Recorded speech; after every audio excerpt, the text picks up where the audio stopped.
I think of a poem by Blythe, Baird, which ends with the lines, "A few hours before one of my best friends raped me on our college campus, we discussed the prospect of astral projection. He couldn't understand why I wanted to experience it so badly. Why would anyone want to leave their body, he laughed. And in this moment, we had nothing in the world in common." The molestation of my child body left me chronically disassociated, floating from above, looking at myself and the world as a distanced spectator, made worse by the fact that my parents, though they tried their best, left me deprived of the affection, attention, and protection that I desperately needed. I survived by learning to shut down my feelings, blocking out the external world around me, numb to all the violence and neglect. I remember saying to a therapist, "I don't think he really affected me. I don't get triggered. If someone raped me now, I don't think I'd care." But for all my illusion of resilience, I had misunderstood the fundamental truth that in it not affecting me, that was its effect. So dead inside, I'd resort to extremes in order to feel something.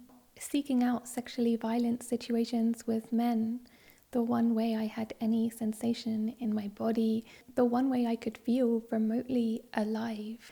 And yet paradoxically, whilst I was desensitized, my body remained in a state of high alert, hypervigilant, always ready for the next attack or abandonment. I pick up on signals invisible to others. Every slight adjustment in body language, every double take, every stolen glance gets catalogued.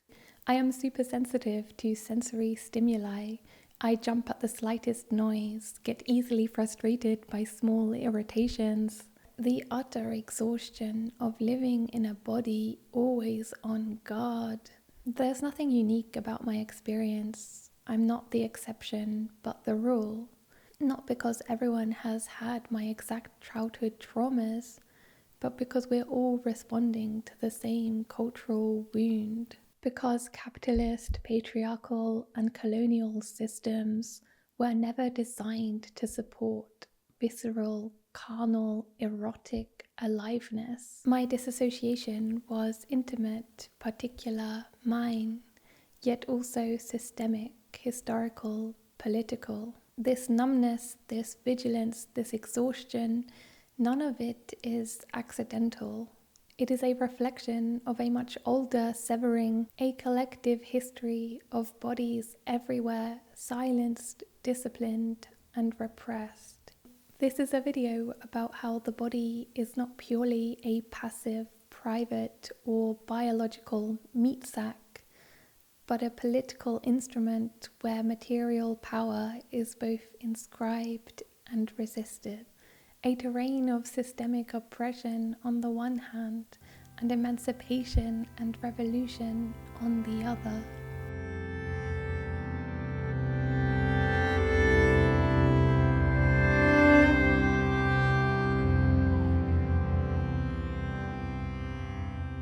In many pre-capitalist and indigenous cosmologies, the body was understood not as sealed off, but as a node in a living web of relations, inseparable from plants and animals, ancestors and spirits.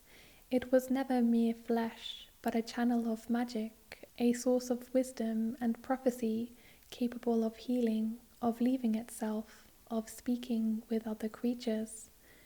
At its root was an animistic vision, matter and spirit inseparable, the cosmos alive and relational, each element in sympathetic resonance with the rest. This bond was erotic, sensual, carnal, because the acts of the flesh were never separate from the spiritual forces that emanated through life. It was this intimacy that allowed them to read the sky and winds, to sense the invisible currents in rivers and seas. Polynesian navigators, for instance, could travel vast oceans at night, guided only by their bodies as compass.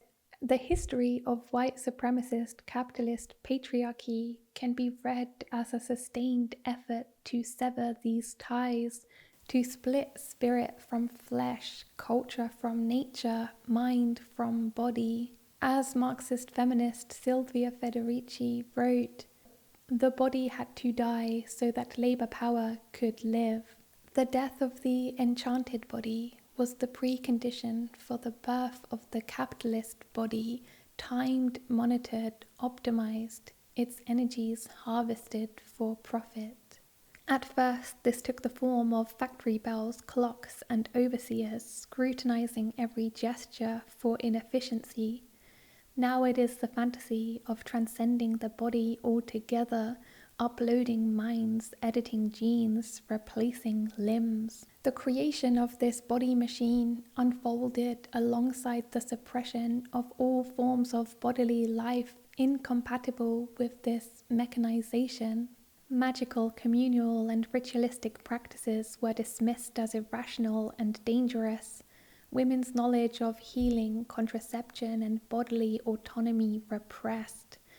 Indigenous worldviews rooted in reciprocity, reverence, and kinship with the earth destroyed. Queer, trans, and non-reproductive sexualities stigmatized. Our deep sense of belonging to the natural world severed. We now live in a state of collective disassociation. Our receptors have grown numb to the suffering all around us, to a sense of brotherhood, sisterhood, solidarity, to the cry of the earth in protest.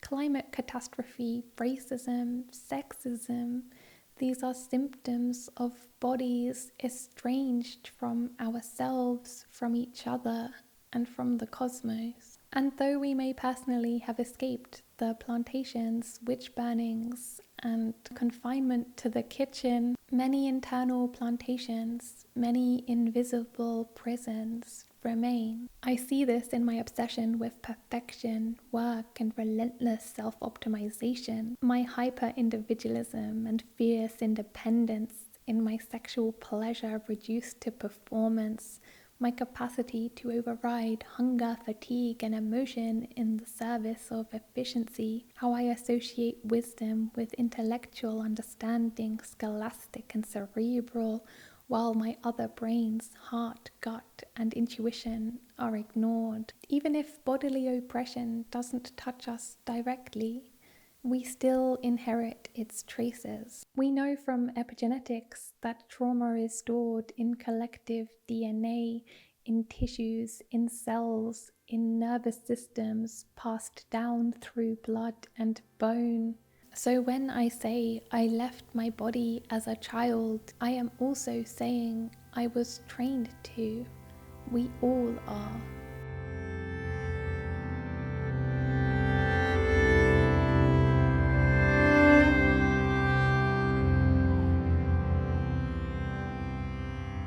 Yet the history of the body is not singular, but shaped by time and space.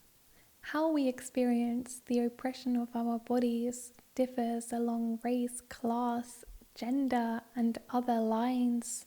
As a woman, I've lived through a double mechanization, my body both territory and machine. As the poet Adrienne Rich writes, virgin wilderness to be exploited and assembly line turning out life. What happened to me wasn't solely an expression of one man's dominance. How I learnt to obey, to please and appease, to wear a false mask, confuse compliance with safety, silence my own needs, all the while smiling through the pain, was an enactment of a structure that has for centuries insisted women's bodies are objectified, dehumanized, sexualized, always available for use. I learnt young to lie with my body, through my body, about my body. Even right now, I am bleeding. I have cramps in my stomach, pain in my lower back. I'm wearing uncomfortable clothes designed for the male gaze. I'm obeying rhythms alien to my natural cycle, and yet I'm presenting an image of a body calm, efficient, unbothered, a body without pain. The result is a kind of alienated corporality, the normalization of a state of constant physical discomfort whilst maintaining the appearance of composure. What is left behind is my body as breeder, my body as mirror, my body for others. And yet I also inhabit one of the most privileged bodies, white, able-bodied, cisgender, heteropassing, able-bodied.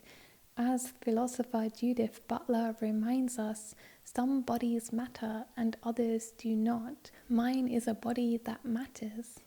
It is culturally assigned value, opportunity, and safety denied to others. The further a body diverges from this default, the less it counts. To be a trans body, a black body, a disabled body, carries multiple forms of oppression and erasure. Marginalized bodies are relegated to supporting roles, expected to sustain and protect the bodies that capitalism deems worthy. If our bodies have been a site of war, control, and trauma, then our pathways to personal and collective liberation must include learning to re-inhabit our bodies, to rediscover their powers. Silvia Federici writes, "The body is not stupid, it is not blind, it is not mechanical, but has its rhythms, its language, and it is self-activated and self-organizing. Our bodies have reasons that we need to learn, rediscover, reinvent. We need to listen to their language as the path to our health and healing, as we need to listen to the language and rhythms of the natural world as the path to the health and healing of the earth. Since the power to be affected and to effect, to be moved and to move, a capacity that is indestructible, exhausted only with death, is constitutive of the body, there is an immanent politics residing in it, the capacity to transform itself, others, and change the world. This is liberation, not as an abstract idea, but felt, enacted, lived through the flesh. It is the slow, radical act of coming home to this body I was taught to abandon, my body insisting again and again on its right to exist, to feel, to be free.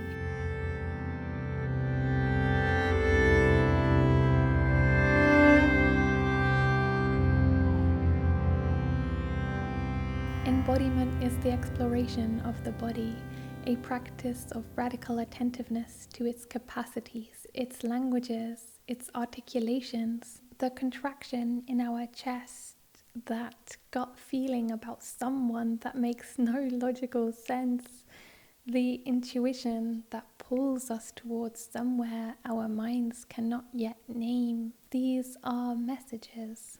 As Professor Audre Lorde wrote, our feelings are our most genuine paths to knowledge. That is our body's intelligence speaking to us. By learning to tune in to our sensations, emotions, inner compasses, we access a different kind of wisdom. It's a wild, beating, visceral, somatic knowing. Is the heart-brain connection. It turns out that the heart itself has a nervous system. In the pericardium, which is the fibrous membrane that surrounds the heart, there's a network of nerves which have predictive capacities. So when people say, especially for negative things, so when you say, "Oh, I knew it in my heart," you did. So rather than fleeing my body, I am slowly, tenderly learning to re-inhabit her. I do regular inventories of this flesh suit.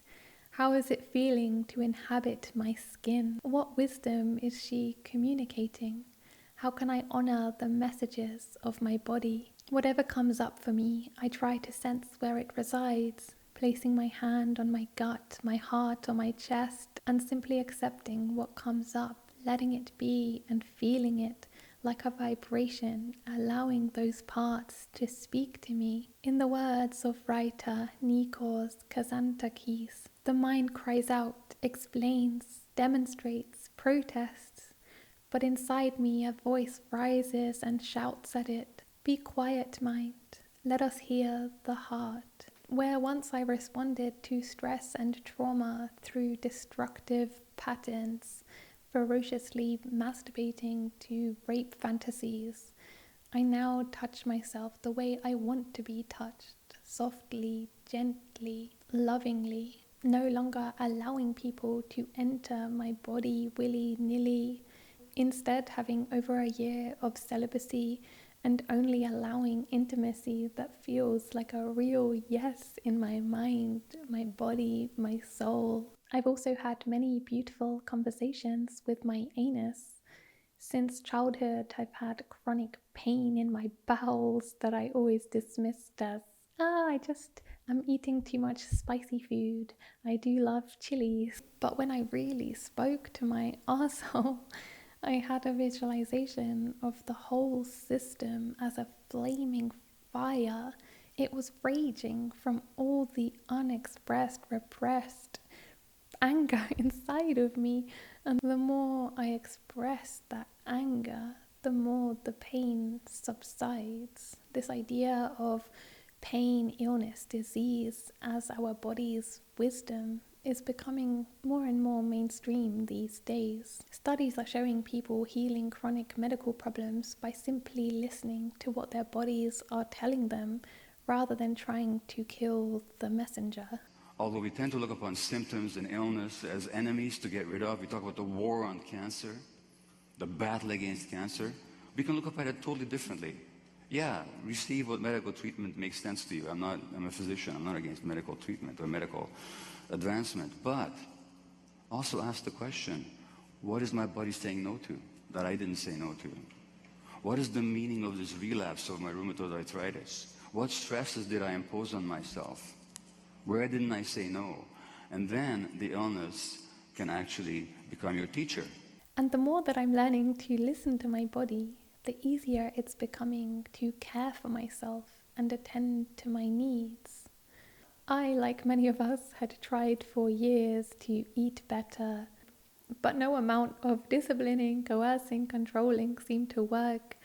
It wasn't until I started to practice embodiment that naturally, without any real effort, I started to be healthier, not because I felt I should, but because I had a deep desire to be the best steward to this vessel I could possibly be, because I could feel my body more, and with that enhanced sensitivity to my body's feedback, caring for myself becomes a joyful, effortless act. Founder of internal family systems therapy, Richard Schwartz, wrote, "We're sold on any number of solutions that tell us to get more exercise, eat healthier, slow down, and meditate more. These can all be beneficial practices to help us re-embody more, but unless we do healing work, we will ultimately sabotage our healthy solutions. Once we heal and become more self-led, we don't have to work so hard to do the things that are good for us. We just naturally enjoy them." I haven't obtained perfection by any means. Sometimes I wake up and find myself gone again, floating above. Other times I go weeks feeling so much unprocessed shame and the desire to die. There's no destination to get to, and there's no rush. It will take the time that it takes. This is a life practice, a continuous journey of love, growth, and transformation. And I know that this can all sound very soft, fluffy, overly self-focused, a distraction from the real political work, but it's not. It's absolutely vital. Every time I tune into the erotic guides within myself, choose to live from the inside out, and trust the cool in my bones, it feels like a rehearsal ground for collective liberation. What begins as tenderness within the skin sets the groundwork for transformation beyond it. This is how the revolutionary body is formed.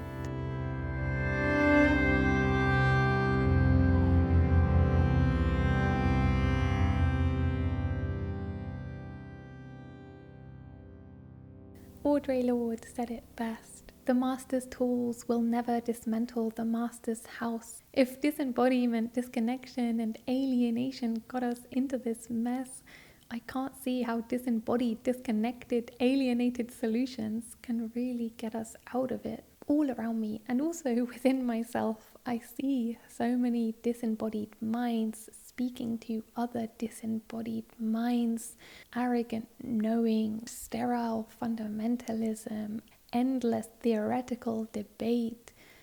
I feel sometimes like I'm able to articulate well complex concepts about the world in these videos, but I don't know how to speak to the hearts and souls of people.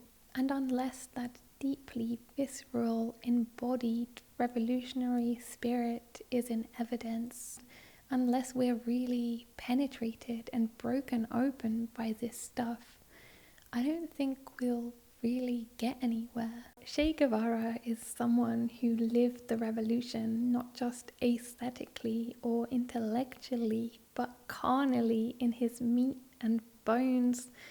In his farewell letter to his children before his execution, he wrote, "Above all, always feel capable of feeling deeply any injustice committed against anyone anywhere in the world." And he insisted, "Let me say, at the risk of seeming ridiculous, that the true revolutionary is guided by great feelings of love."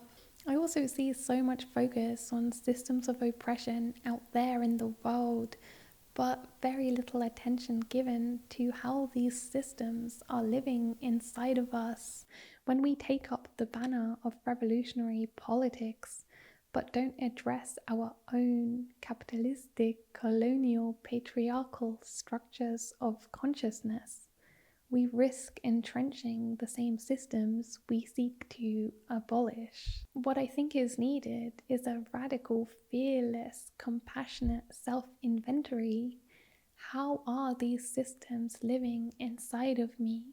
Can I notice the racist, transphobic, ableist, classist parts inside of me, not with shame and blame, but with curiosity and care? How did they get there?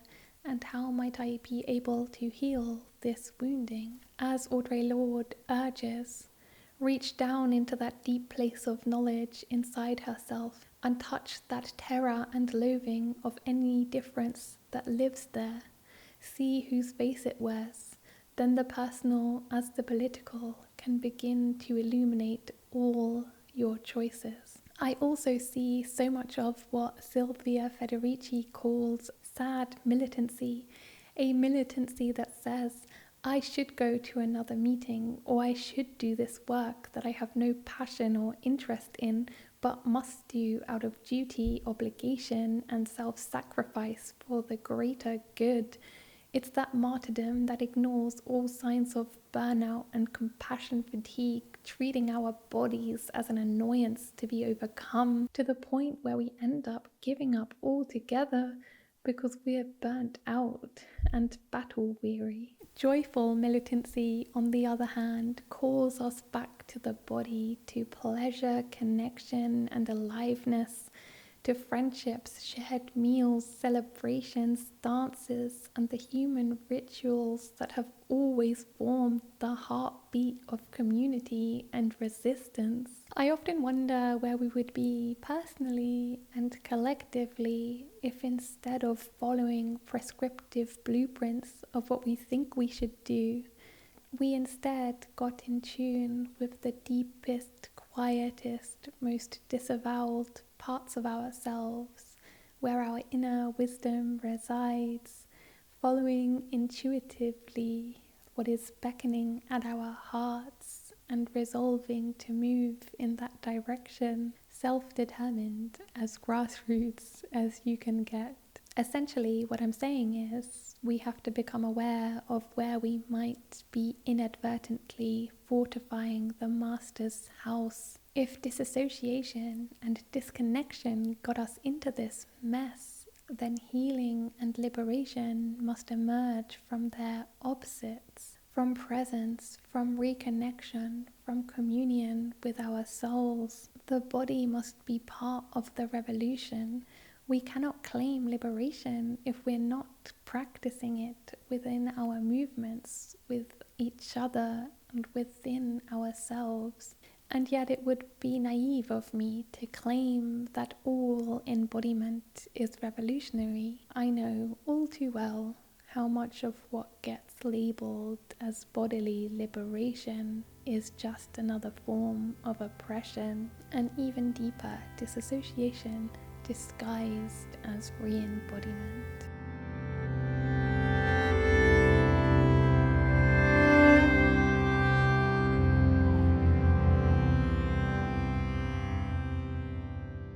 When I first got into embodiment, my embodiment was deeply disembodied. I had the sleep tracker, the heart monitor, the menstrual cycle app, turning my body into yet another machine to be tracked, surveilled, and optimized. I was fluent in the language of embodiment, could intellectualize about it until the cows come home, but never really feel any of it. And what looked like being calm, regulated, conscious was just another form of taming and containing myself to conform to the aesthetics of embodiment. I was trying to be appeasing, still, and calm, when really I needed to howl, to scream, to rage. My obsession with the world of self-help and its narratives of taking control of your body, becoming your best self, unlocking your potential, still assumed the body was a project to be managed, perfected, and displayed.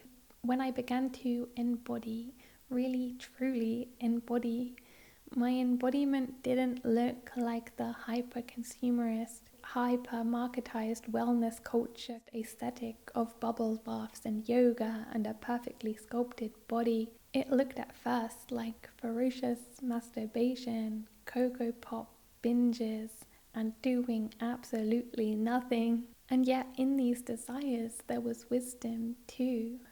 My body's rebellion against hyper-productivity, my body's hunger for all the love, connection, and physical touch I had lacked. And though I, as the most individualistic anarcho-communist you will ever meet, love the idea of being able to heal myself totally walled off from the world, not needing anyone, in reality, most embodiment happens with others. Being held for the first time by someone who didn't hurt me, gazing into eyes that made me feel fully seen. Today, I try to no longer scold myself when I feel I'm doing embodiment wrong, or reward myself for successfully inhabiting my body, because I don't want to perpetuate the idea that there are right and wrong ways of healing. If I need to do nothing, if I'm feeling numb, if I need to disconnect from others, I don't pathologize it. I do not push for access to parts of my body that have learned to stay silent or solitary to be safe. I do not celebrate sensation when it returns. I listen, I tune in, I wait for my body to speak. I say thank you to my disassociation. Thank you for protecting me and keeping me safe all these years. If you need to be here right now, that's okay. But I want to be clear that it would be absolutely irresponsible of me to promote embodiment without acknowledging that for many people, without the correct guidance, support, and safety, entering the body can be destabilizing, maybe even dangerous. As I talked about in my Is Therapy Under Capitalism Just Systemized Gaslighting video, over time, systems of oppression have removed healing from something that used to be in the hands of the people a collective community endeavor, information intuitively passed down the generations by shamans, medicine women, wise men, and witches, to a multi-billion-dollar industry that only the privileged can afford. Whilst there are many incredible free resources out there these days, I don't want to erase the reality of the millions of people for whom embodiment is not a possibility and could even be fatal. All I can say is that for me, this has been a slow, exhilarating, painful journey, and little by little I can really say I'm learning to love this body. There's a line by writer Naria Wahid that I always talk about because it captures how I feel so tenderly. And I said to my body softly, I want to be your friend. It took a long breath and replied, I have been waiting my whole life for this. I can honestly say embodiment is changing the entire trajectory of my life. I want different things than I wanted before. I feel more connected. I feel more alive. I'm attracted to different people. I feel pain more, but also joy more. And I'm discovering so many depths inside of myself I didn't even know were there. When you learn to listen to the subtle cues of your body, it will transform the entire direction of your existence. That's why we're given bodies so that we could figure out how to move in a material world as energetic beings. Your body is communicating things to you. It wants you to know. It's giving you information about misalignment. It's trying to put you on the right track. Your body is trying to get you aligned with your spirit. That's what it's trying to do. And yet, whilst embodiment begins within our nerves, our intuition, our breath, in reality, this goes far beyond the periphery of our individual flesh. It is a re-remembering of our body's true borders. We do not end at the frontiers of our skin.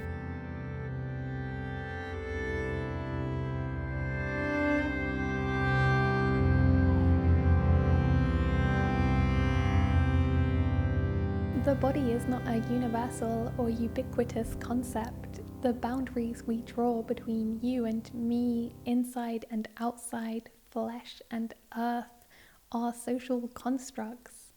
We are less an enclosed sack of bones than a node in a living web of relations, both human and more than human. We all cannibalize each other, are birthed from wombs, consume milk from breasts, eat the flesh of animals and plants. We are dependent on the fragile atmosphere, the sun, the air, the forests that sustain life. We walk on the fossilized bones and decomposed flesh of all the species that traversed the earth before our time. After we die, our decaying limbs become food for worms.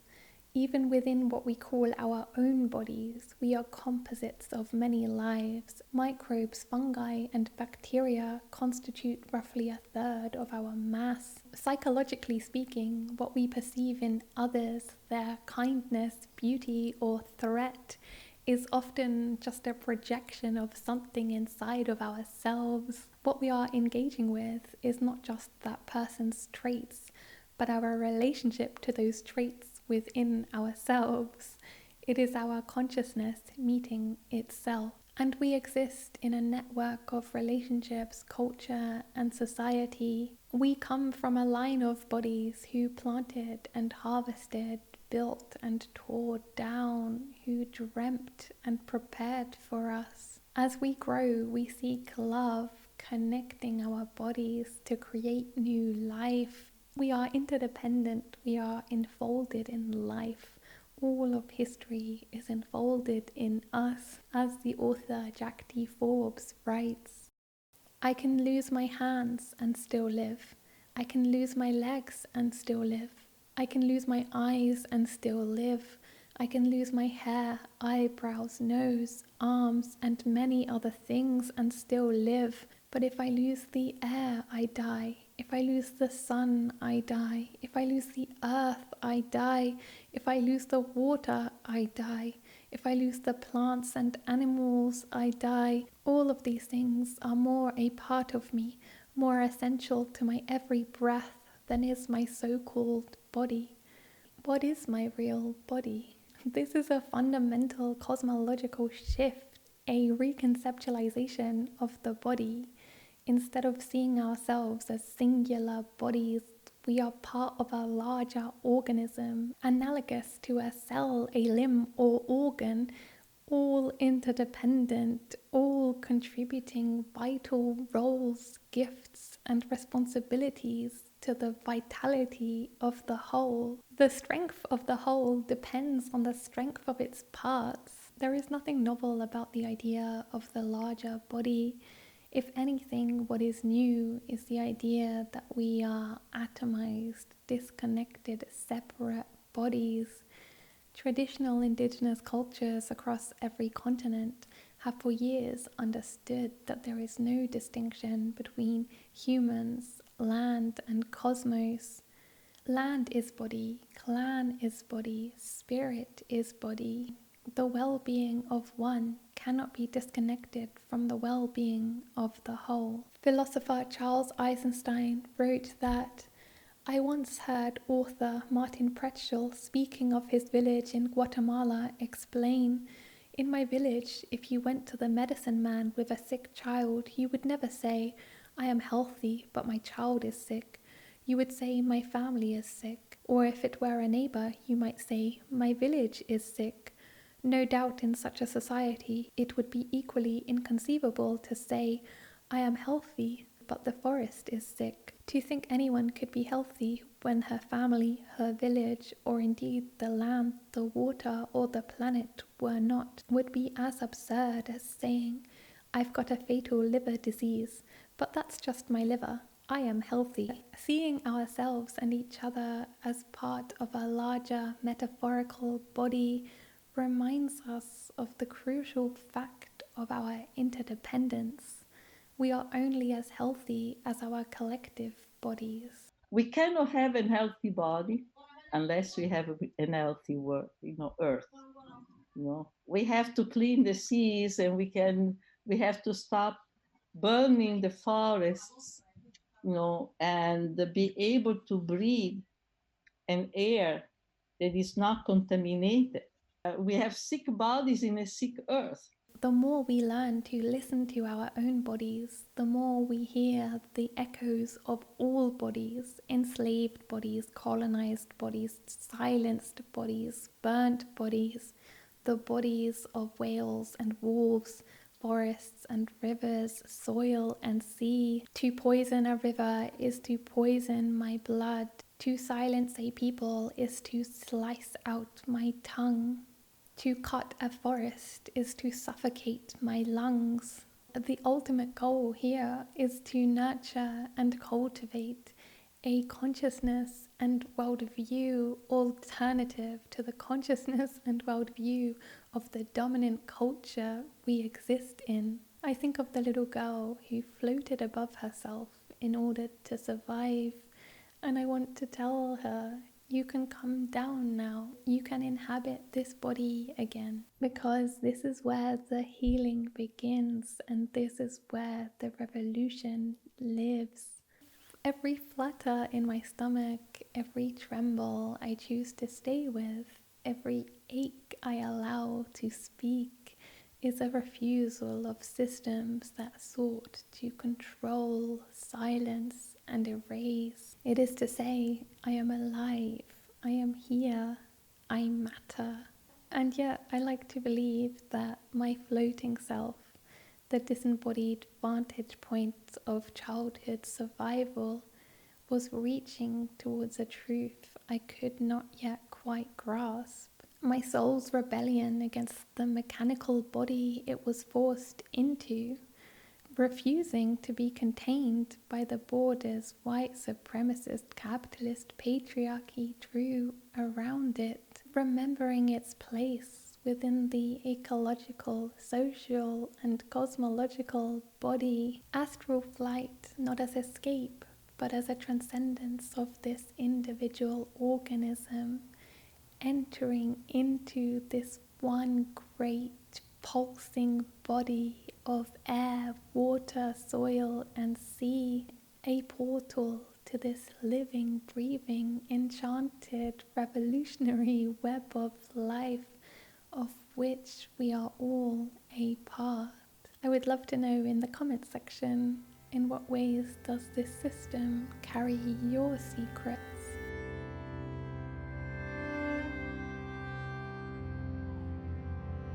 And if you'd like to help continue to support this channel, the best thing you could do is to become a patron. Thank you very much for all of my patrons for continuing to help make this possible. I am very grateful for you, and I wish you all a beautiful day. Bye.